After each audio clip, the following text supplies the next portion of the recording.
Hello everyone. So నిన్న market బీభత్సంగా పడిపోయింది కదా.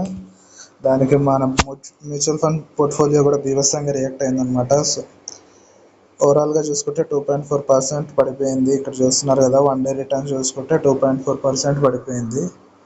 అండ్ టోటల్ రిటర్న్స్ చూసుకుంటే 0.56 అనమాట.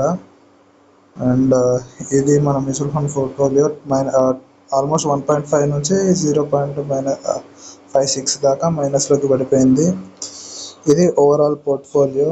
ఫ్లెక్సీ క్యాప్ ఒకటే కొంచెం తక్కువ పడిపోయింది, -1.67. మిగతా అన్ని మోర్ దెన్ 2%, 2.5% పడ్డాయి అనమాట.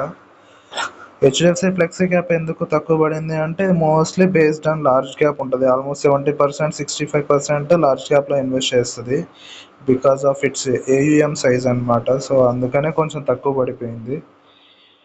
మిగిలిన ఈ మిడ్ క్యాప్, స్మాల్ క్యాప్ అయితే రక్తపాతాలే. ఈ మల్టీ క్యాప్ అంటే ఇంకా స్మాల్ మిడ్ కూడా ఇంక్లూడ్ అయి ఉంటాయి కాబట్టి సో అంతలా పడిపోయింది. అది ఎక్కువ పడిపోయింది కాబట్టి ఈరోజు 3:30కి అలాగా 3 o'clock సంథింగ్ అన్నిట్లో మళ్ళీ 1000 ఇన్వెస్ట్ చేశాను అనమాట. ఈ గ్లోబల్ ఫండ్వి 3000 ఎట్లాగో వచ్చేస్తాయని చెప్పేసి ఒక 1000 ఎక్స్ట్రా పెట్టి నాలుగిట్లో 1000 ఇచ్చేసాను.